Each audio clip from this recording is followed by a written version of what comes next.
Hei! Joks se loppu? Tollanen fiilis tuli siitä leffasta. Yön ritarilla nousee. Ihan ok. Mut ei niin hyvä ku seittilinkomies. 6,5.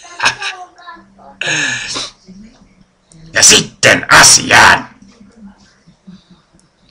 Kansalaiset, meet runkkare. Nyt täytyy sanoa, että olen erittäin seiteissäni seuraavasta asiasta. Mikä saa ihmisen suoltamaan aukoistaan sellaista hirveän vihamielistä puhetta? Ai. Hämähäkin vaistoni varoittaa nyt taas. Lähellä on kaalimatomies. Tämä vihapuhe, josta paljon puhutaan,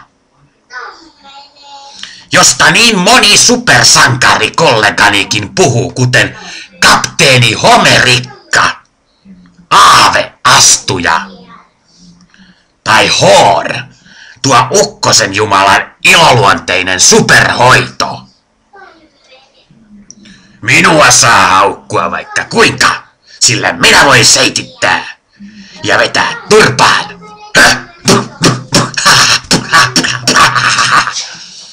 Kaikki käy. Ja se mikä ei käy, se ei kenellekään näy. Seittihintariksi kutsuminen ei ole mikään uusi juttu. Tai se, että minua arvostellaan epänormaaliksi, yhteiskuntakelvottomaksi sylkykupiksi.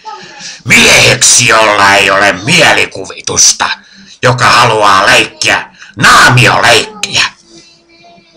Hyi! Tulkaa vaan sanomaan päin naamaria. Minä kyllä annan takaisin ja hakkaan teidät. Periviholliseni Stephen Hawkingin eli haukkakuninkaan näköiseksi. Siitä saatte. Sen jälkeen jokainen kuulostaa teistä tältä. French fries, fish and chips. Ha! Ei ole rento. Olen laittanut 1 ylle ja 2 alle. Mutta, mitä Puumanaisen nimessä? Se semmoinen peli on, että mennään haukkumaan nuorta poikaa, joka vasta haaveilee ensimmäisestä lakanapainista, samalla kuin käy suunnatonta käsirysyä yksinään peittonsa alla. Minä jos kuka voin kertoa, että suuri voima tuo mukanaan suuren, ja varmasti naiset kastuu. Kenestä puhun? Kyllä te tiedätte. Batmanin apurista tietenkin. Koettakaa hillitä niitä rektumeitamen. Sillä kyseessä on kuitenkin vasta pyhiä kristallipallejaan pudotteleva teini-ikäinen supersankarin alku. Mutta perkele. Anteeksi vaan, kaikki lapsikatsojat ja äiti, jotka uskotte vielä oikeeseen sankaruuteen.